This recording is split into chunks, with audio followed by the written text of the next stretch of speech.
sinyal dulu, tes sinyal. Adit mukanya mana sih? Tes suara. Oh, Adit sinyalnya. Rahma, hari ini kamu cantik sekali. Buaya. Terus. Gimik. Enggak bercanda-bercanda, Rahma. Adit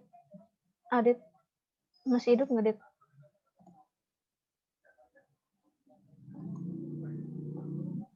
Adit. Oh, Adit.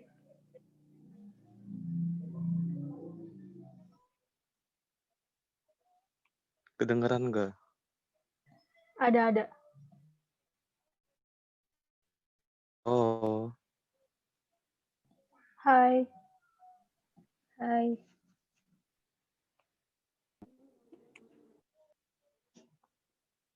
oke. Bismillahirrahmanirrahim. Assalamualaikum warahmatullahi wabarakatuh. Waalaikumsalam.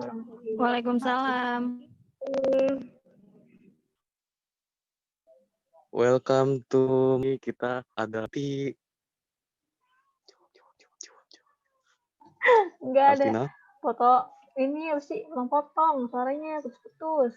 Bikin lagi. Lalu ada Rahma Sri Hidayanti. Halo. Rahma. Halo. Kedengeran nggak?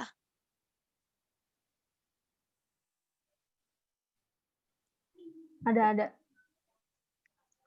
Lalu ada Diva Afia. Halo. Ada Welly Windari. Halo. Dan Nina Eliana. Halo semuanya. Baik, podcast kali ini kita mulai saja. Saya Alfian Todriansyah Diputra. Kita kembalikan ke moderator. Oke guys, jadi sekarang Tina bakal ngambil alih dari Adit. Jadi langsung aja ya ke pembahasan kita nih yang ditunggu-tunggu banget. Nah kemarin kita kan habis acara Mabim tuh ya. Terus sekarang kita mau tepatnya Tina sih mau nanya ke kalian. Kan kemarin kita habis ngebahas tentang yang kemahasiswaan kepribadian, tentang organisasi internal dan eksternal. Pertama nih, kan kemarin kan tentang kemahasiswaan dan kepribadian disampaikan sama Pak Salman tuh. Di sana tuh kita ngebahas tentang mahasiswa tuh harus gimana sih gitu. Terus kepribadian yang harus dimiliki mahasiswa itu gimana gitu. Terus peran mahasiswa itu gimana? Kan kemarin banyak banget tuh udah disebutin. Kayak mahasiswa itu perannya banyak banget kan, kayak agent of change, social control, terus iron stock, moral force, gitu. Terus banyak lagi. Terus di sana juga disebutin gitu ya, dikasih tahu kalau misalkan mahasiswa itu bukan cuma belajar doang gitu, mahasiswa juga harus punya soft skill gitu. Nah, sebelum lanjut ke materi selanjutnya nih, Tina mau nanya nih ke kalian semua, menurut kalian sebenarnya jadi mahasiswa itu gimana sih? Apalagi kalian ini kan, kita semua ini kan para maba gitu ya. Kira-kira ada sesuatu yang berbeda nggak sih? Gitu. Kita ke Nina dulu deh. Nin, menurut Nina gimana, Nin? Kalau menurut Nina pribadi gitu ya, jadi mahasiswa itu nggak gampang. Kenapa nggak gampang? Ya karena kita tadinya siswa menjadi seorang mahasiswa gitu kan. Dari Nina pribadi SMK itu kita selalu dikasih materi sama guru, selalu disuapin sama guru gitu kan belajarnya gitu. Kalau kita nggak ikut ulangan, kita dikejar-kejar sama guru gitu. Sedangkan kalau menjadi mahasiswa kan kebanyakan kita mandiri gitu ya, mencari materi sendiri gitu. Guru ngasih tugas gitu. Ya kita harus emang benar-benar pintar-pintar sendiri gitu. Mencari materinya gitu. Terus sekarang apalagi online gitu kan, serba terbatas gitu. mau nanya juga kan susah gitu kan. Terus yang paling berat sih menurut Nina, kan mahasiswa itu mempunyai peran dan fungsi masing-masing. Ya yang paling berat itu kayak generasi penerus, generasi perubahan gitu kan. Kita menjadi apa ya, contoh lah di masyarakat gitu. Menurut Nina itu sih. Ya, benar banget, Nin. Jadi intinya jadi mahasiswa itu emang harus benar-benar mandiri ya. Nah, itu menurut Nina. Terus kita sekarang ke Diva. Nah, menurut Diva ini gimana, Div? Kalau menurut aku sama kayak Nina tadi ya, peralihan dari masa SMA ke masa kuliah tuh beda-beda, bener-bener beda banget dari yang waktu SMA kita sering disuapin, sekarang kita harus nelan sendiri, harus kayak apa-apa sendiri, nyari info sendiri, terus buat pelajaran juga nggak semuanya bisa dijelasin kan ya, berhubung karena online juga, jadinya ya bener-bener banyak mandirinya gitu. Udah sih gitu aja kalau menurut aku. Ya, jadi sama kayak Nina ya. Benar banget. Nah, terus kita ke Rahma. Nah, kalau menurut Rahma sendiri ini gimana, Mak, pendapat Rahma? Kalau menurut aku masih sama kayak Nina sama Diva ya. Jadi mahasiswa itu nggak gampang. Beda juga sama siswa. Kalau kalau zaman aku SMA, pelajaran masih dijelasin, masih suka disuap-suapin gitu sama guru. Sedangkan kalau mahasiswa kayak apa-apa kita harus sendiri, mandiri gitu. Begitu menurut aku. Oke, jadi jawabannya itu hampir sama ya rata-rata. Nggak jauh beda. Benar banget sih. Nah, terus ke Weli nih. Coba menurut Weli gimana, Pak? Kalau menurut Welly, emang benar kata teman-teman, kita itu kan yang tadinya dari siswa biasa ke mahasiswa. Kita itu sekarang lebih mandiri juga. Kita nyari-nyari materi juga sendiri. Nanti kita bikin PowerPoint itu kita harus mandiri banget. Kita itu sebagai mahasiswa itu kalau yang benar-benar nggak tahu baru nanya. Pokoknya kita harus nyari informasi sendiri, lebih ke mandiri. Bener sama kayak teman-teman juga. Udah, gitu aja. Oke. Jadi gitu ya. Terus terakhir nih, coba ke Adit. Menurut Adit sendiri gimana, Adit? Masih sama Menurut atau aku ada sih sama, sesuatu? Ya, kenapa? menurut aku sih sama yang lain. Ya pokoknya benar-benar beda gitu. Masa di kampus sama di SMA itu benar-benar berbanding terbalik gitu. Di sini tuh kita benar-benar eee, mandiri banget, gak kayak di SMA gitu. Apa-apa tuh serba disuapin sama gurunya, materinya tuh serba ini gitu, nggak kurang gitu kemandiriannya. Kalau di kuliah ini benar-benar melatih kemandirian banget gitu. Jadi kita tuh, belajar mencari materi, selain dari dosen kan dosen hanya menyampaikan 30-40% doang dari materi. Sisanya tuh harus belajar mandiri, kita yang nyari dari referensi-referensi lain gitu. Apalagi sekarang online, benar-benar terbatas, nggak kontak langsung gitu, nggak kontak fisik langsung, benar-benar beda gitu dari tahun-tahun sebelumnya gitu. Menurut aku sih gitu. Ya, benar banget, Din. Dan benar juga kata teman-teman semua gitu ya. Ya, saya pribadi juga emang kayak gitu sih, emang dituntut banget buat mandiri, apa-apa sendiri gitu. Pokoknya ya harus jadi mahasiswa itu harus serba bisa deh, menempatkan diri di berbagai macam kondisi dan situasi gitu. Benar-benar.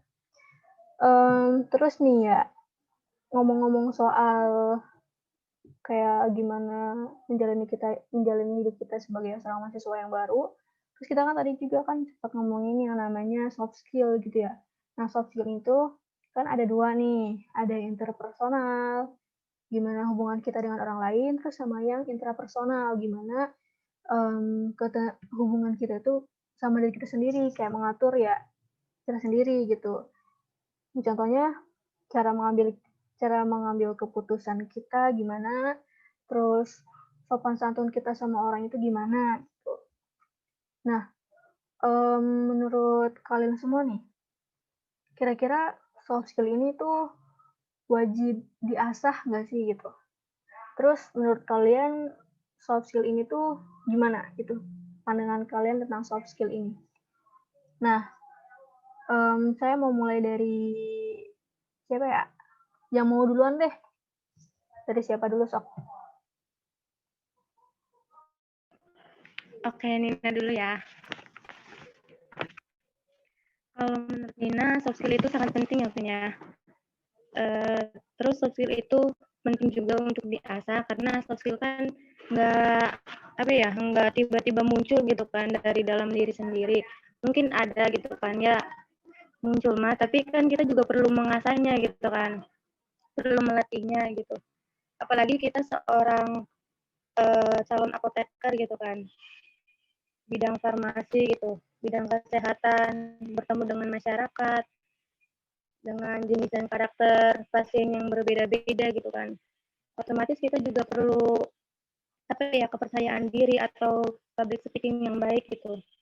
Kita juga akan bertemu dengan berbagai profesi lain seperti dokter, bidan atau perawat kan. Kita juga kan akan berinteraksi dengan mereka gitu kan.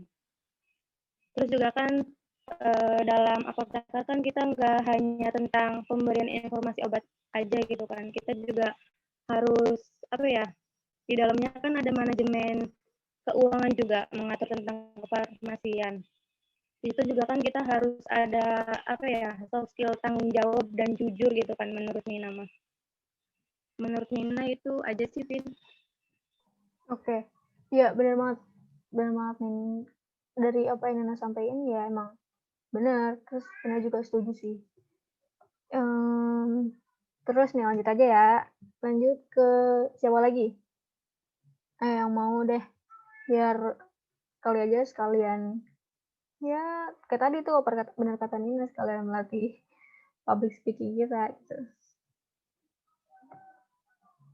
Nah, siapa? Rahma. Ya udah Rahma deh. Kalau menurut aku soft skill itu ya perlu diasah karena nanti buat buat kedepannya kita buat kerja karena itu dibutuhin buat kerja. Dimana soft skill itu dimana pas kerja nanti kita akan bertemu langsung sama orang-orang, sama masyarakat langsung. Nah kan kalau di kuliahan kita nggak diajarin ya kayak cara sosialisasi sama masyarakat. Nah, jadi di organisasi itu nanti akan diasah, akan diajarin gitu, maksudnya akan terbiasa gitu. Menurut aku begitu. Oke, jadi intinya itu harus dan wajib banget diasah gitu ya, Mak. Hampir sama kayak Nina tadi intinya gitu. Nah, terus nih, masih ada Diva, Welly, dan Adit ya. Nah, pertanyaannya sedikit agak beda nih ya, biar jawabannya juga agak berbeda juga gitu. Mungkin ada modifikasi dikit lah. Kalau menurut kalian nih, soft skill itu seberapa penting sih? Seberapa penting buat kehidupan kalian nanti selain di luar daripada konteks pembelajaran kita sebagai seorang farmasi. Nah, dari siapa dulu nih? Dari Diva deh. Nah, menurut Diva gimana, Dit? Penting gak, Dit? Kalau aku pribadi, penting banget sih soalnya dari soft skill itu kan kita jadi tahu gimana caranya bisa menghargai orang lain, bisa menghargai pendapat orang lain, terus buat public speaking juga bagus, biar orang, istilahnya biar orang bisa nerima kita gitu loh. Gitu aja menurut aku. Oke. Sangat singkat, padat, dan jelas. Tapi emang bener, Dit. Bener banget. Nah, terus ke Welly. Kalau menurut Welly gimana, Wel? Kalau menurut Welly, benar kata Diva tadi emang penting. Tapi emang itu penting banget karena kan nanti kita terjun ke dunia kerja, kita interaksi langsung dengan pasien, dokter, dan lain sebagainya. Itu emang ngaruh banget karena dunia kerja itu bukan cuman melihat IPK kita doang, tetapi gimana attitude kita nantinya ke depannya, gitu sih, Vin. Emang penting banget. Oke. Ya, emang penting banget intinya gitu. Terus yang terakhir nih, ketua kelompok 7, Bapak Adit. Nah, menurut Bapak Adit sendiri gimana? Ya Sudut menurut aku pandang sih sebagai penting seorang banget ketua. ya. Ya, Penting banget yang pasti ya, karena, soft skill itu kan melatih kita untuk cara berkomunikasi yang baik dan benar kepada orang lain, terus bersosialisasi dengan orang lain, terus, melatih public speaking kita juga yang pasti. Itu tuh pasti nggak akan didapat dari perkuliahan, harus melalui, organisasi yang pastinya harus aktif kita di situ. Nah, kalau misalnya kita udah masuk organisasi tapi kita pasif aja, itu tuh nggak akan dapet soft skill kita. Ya makanya kita selain kita berorganisasi, kita juga harus aktif di sana, biar dapat soft skill yang dibutuhkan untuk dunia kerja. Karena kan soft skill itu faktor keberhasilan utama dalam dalam, seorang pekerja untuk sukses gitu. Itu benar-benar dibutuhkan banget sekarang ini gitu. Menurut aku sih gitu. oke, jadi benar banget nih apa kata kalian semua, intinya ya seperti itu penting ya. Terus benar benar tuh tadi apa kata Diva, Nina, Welly, Rahma, Adit. Terus emang penting banget pokoknya gitu ya. Apalagi ya benar tuh kata Adit tadi. Soft skill itu penunjang utama yang sangat-sangat dibutuhkan saat kita terjun ke dunia kerja nanti. Nah, terus lanjut juga nih, nyambung juga tadi ke Adit ya, ngomong soal organisasi. Nah, kalau misalkan katanya kata Adit itu tadi kan nyambung juga ke organisasi, di mana soft skill ini kan banyak banget ditemuin di organisasi. Nah, kira-kira nih ya, kalian kalau misalkan bukan ditawarin sih, kalau kalian ada niatan nggak buat terjun ke organisasi? Terutama ya organisasi kita di kampus gitu. Terus ya pokoknya kalian ada niatan nggak gitu kan? Kan katanya tadi kan soft skill penting banget kan buat kita terjun ke dunia kerja nanti gitu. Nah, kira-kira kalian ada niatan nggak buat masuk organisasi gitu? Ayo dari siapa dulu yang mau?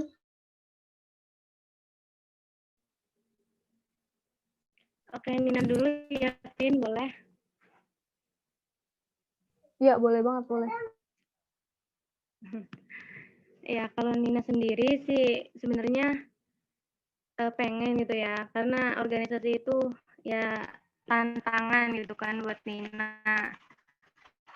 Ya, dibilang tantangan kenapa? Kan dari maknanya aja kan organisasi kumpulan dari beberapa orang gitu kan, yang memiliki pandangan berbeda tapi menyatukan tujuan yang sama gitu, mencapai tujuan yang sama gitu kan.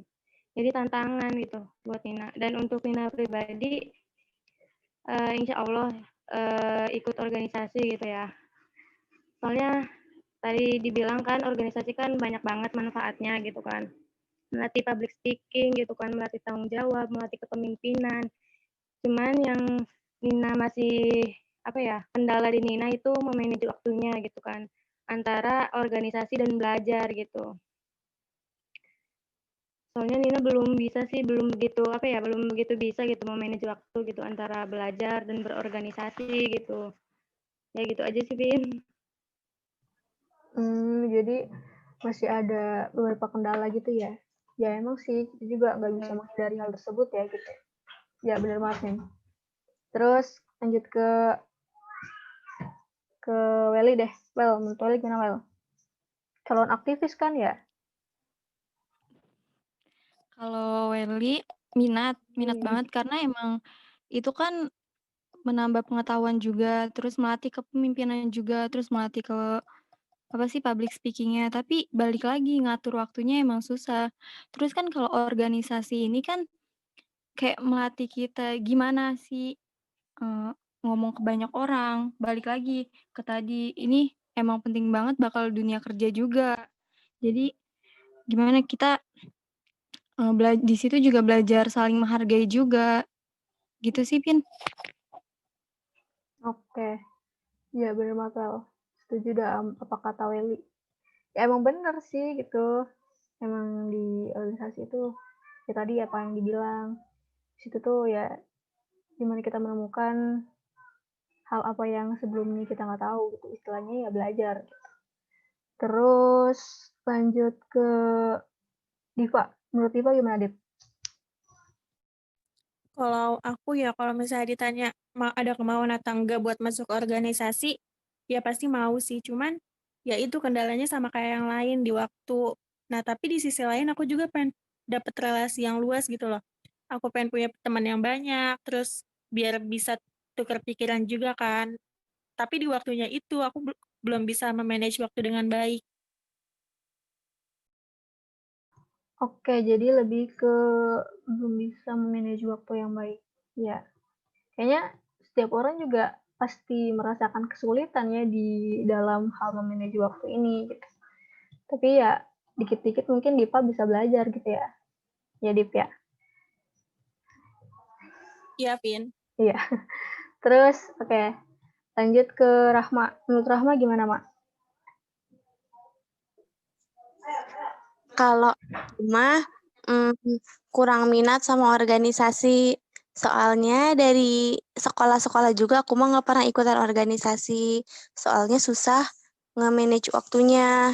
Begitu. Oke, masih dalam permasalahan yang sama, yaitu belum mampu untuk memanage waktu. Ya nggak apa-apa. Nanti juga kalau udah gede, udah dewasa sih ya, pasti bisa kok. Ya, saya pribadi juga emang masih apa ya, belum istilahnya belum apa sih terstruktur gitu, masih kayak malas-malesan lah, masih ngerjain sesuatu semau-maunya gitu. Terus kalau dari sudut pandang Adit nih, gimana Adit? Adit kan ketua kita nih, kalau Adit sendiri gimana Adit? Rencana aku untuk ikut organisasi ada, tapi yang menjadi pokok permasalahan ini memanage waktunya ini. Kadang manage waktunya benar-benar susah gitu. Sebenarnya aku mau ikut organisasi soalnya untuk menumbuhkan soft skill aku sendiri. Jadi diperlukannya kita berorganisasi. Nah, soalnya kan soft skill tuh penting dalam dunia kerja. Soft skill juga mampu mengembangkan potensi kita. Keuletan kita nanti dalam bekerja itu bergantung dari soft skill kita. Nah, untuk mengembangkannya kita harus mampu berorganisasi agar soft skill kita bisa terbentuk. Nah, untuk aku sendiri, aku udah punya rencana untuk ikut organisasi. Tapi mulai dari organisasi internal seperti Himfar dulu, mungkin gitu. Oke, jadi gitu ya, Dit. Iya juga sih, Dit, bener kata Adit. Jadi pernyataannya bisa sama kayak yang tadi ya. Ya apapun bentuknya sebenarnya organisasi itu baik eksternal maupun internal tuh emang kayak melatih banget kemampuan kita gitu, baik itu dalam berpikir kritis, kemudian public speaking, networking dan lain-lain. Sebenarnya banyak banget manfaat yang kita gali dalam ketika kita masuk organisasi tersebut. Organisasi tadi kan organisasi internal. Nah sekarang ada yang namanya organisasi eksternal. Oke, sekarang saling feedback ya. Kita saling gantian nanya. Sekarang Vina mau minta saran nih ke kalian. Kira-kira kalian tahu nggak sih wadah untuk kayak kita kan seorang farmasi nih. Nah, organisasi eksternal yang menyalurkan yang benar-benar full kinerja seorang farmasi kita itu sangat-sangat ya dibutuhkan gitu. Istilahnya ya pokoknya menyangkut tentang hal farmasi gitu. Kira-kira kalian tahu nggak gitu? Terus kenapa Vina itu, bukan Vina aja gitu ya, pokoknya kenapa seorang farmasis itu wajib banget masuk ke organisasi eksternal itu. Nah, kira-kira menurut kalian gimana? Kalau menurut Nina pribadi sih, setahu Nina ada organisasi eksternal itu namanya ISMA Farsi ya, Ikatan Senat Farmasi Seluruh Indonesia. Nah, organisasi ini tuh bentuknya federasi, jadi kayak gabungan beberapa organisasi. Terus menurut Nina juga ini penting banget ya. Kenapa pentingnya gitu kan? Karena di sini kita pastinya kan menambah relasi gitu. Apalagi kan ini terdiri dari lembaga eksekutif mahasiswa farmasi di seluruh Indonesia gitu. Jadi kita bisa berbagi pengalaman, bisa bertukar pendapat, bisa menambah wawasan juga pastinya. Kita bisa tahu gitu ya, saling sharing aja gitu, cara belajar atau cara praktikum di sekolah atau di kampus lain tuh gimana gitu, sama enggak kayak kita. Ya menurut Nina gitu aja sih, Vin. Kalau organisasi eksternal di bidang farmasi itu ada namanya ISMA Farsi. ISMA Farsi itu Ikatan Senat Mahasiswa Farmasi Indonesia. Nah, awalnya ISMA Farsi itu dibentuk oleh dua lembaga eksternal dari dua kampus ternama, yaitu UGM dan ITB. Nah, kalau misalnya kenapa mahasiswa farmasi harus masuk ke ISMA Farsi, itu menurut aku alasannya penting karena bisa nambah relasi kita, terus juga kita jadi banyak tahu hal-hal yang sebelumnya nggak kita tahu. Terus juga kita jadi, pasti kalau misalnya kita masuk organisasi pasti kita belajar banyak hal kan. Nah, dari situ kita tahu banyak hal yang sebelumnya masih tabu buat kita gitu loh. Menurut saya sih ISMA Farsi, Ikatan Senat Mahasiswa Farmasi Indonesia. Soalnya ISMA Farsi itu anggota-anggotanya mahasiswa farmasi di seluruh Indonesia. Begitu sih menurut aku.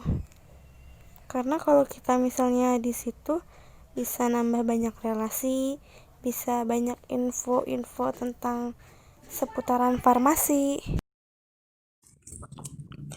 Organisasi yang sesuai itu ya tentunya ya ISMA Farsi. ISMA Farsi itu apa sih? ISMA Farsi itu adalah Ikatan Senat Mahasiswa Farmasi Indonesia. Nah, di situ kita ngapain aja? Nah, di situ kita itu bisa bertukar pikiran, bisa mengadakan event-event nasional. Dan gitu kita juga bisa mendapatkan relasi baru karena di organisasi tersebut kita bisa bertemu dengan seluruh mahasiswa farmasi seluruh Indonesia. Jadi nggak hanya di Unsika aja, nggak hanya di Jawa Barat aja, tapi di seluruh Indonesia. Nah, keuntungannya apa masuk ISMA Farsi? Ya tentunya memperbanyak relasi, terus juga mengembangkan soft skill kita yang sebelumnya kita bahas tadi ya. Sebelumnya kita bahas tadi, soft skill itu kan harus dilatih dengan yang namanya organisasi. Dengan kita berorganisasi, pasti soft skill kita bisa terbentuk. Nah, terbentuknya dari mana? Dari kita berorganisasi. Organisasinya ISMA Farsi. Selain itu juga bisa organisasi farmasi yang eksternal yang berkecimpungan di dunia farmasi juga. Tapi gak hanya di ISMA Farsi aja, banyak organisasi lain yang sesuai dengan passion kita. Yang non farmasi juga ada. Pokoknya ISMA Farsi adalah organisasi yang sesuai. Kalau sesuai dengan passion kita ya ISMA Farsi itu. Gitu menurut aku ya. Menurut saya, yang well diketahui ini, organisasi eksternal ini salah satunya ISMA Farsi. Nah, ISMA Farsi ini kan adalah organisasi mahasiswa nasional yang terdiri dari lembaga eksekutif mahasiswa farmasi seluruh Indonesia. Jadi tuh organisasi ini tuh mencangkup luas seluruh Indonesia. Jadi kita semakin banyak menambah pengetahuannya, semakin banyak menambah wawasannya juga. Dan tujuan organisasi ini kan menyatukan opini dan ajang silaturahmi.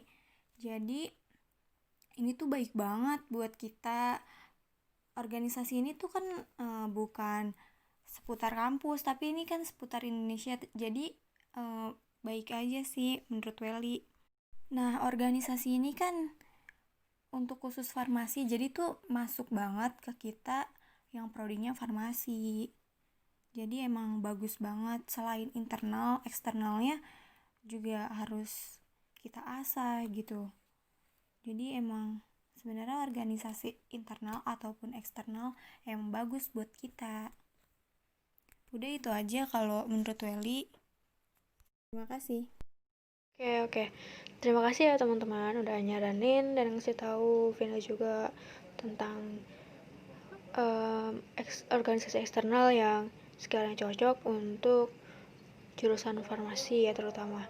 Terus udah ngasih tahu juga manfaat, terus gimana ISMA Farsi di dalamnya, terus dan beberapa sejarah dari ISMA Farsi ya. Oke. Sangat bermanfaat banget sih ini, serius. Oke, mungkin untuk sesi semacam chit-chat ya, sharing is caring gitu. Cukup sampai di sini aja gitu. Oke, terus terima kasih juga ya teman-teman. Saya kembalikan ke Pak Adit deh. Sama-sama teman-teman, senang juga udah bisa sharing di podcast ini. Oh iya nih Dit, sama-sama, makasih. Senang juga kok bisa gabung ke acara podcast ini. Makasih juga buat semuanya. Iya, makasih juga ya teman-teman udah bisa saling sharing-sharing di podcast ini. Dadah. Oke, siap-siap, sama-sama. Lain kali kita ngobrol-ngobrol lagi ya, ngobrol-ngobrol santai gitu, saling sharing juga. Terima kasih ya semuanya. Dah. Terima kasih kembali semuanya telah menghadiri podcast kami. Oke guys, jumpa lagi di podcast kita lain waktu. Thank you, bye-bye.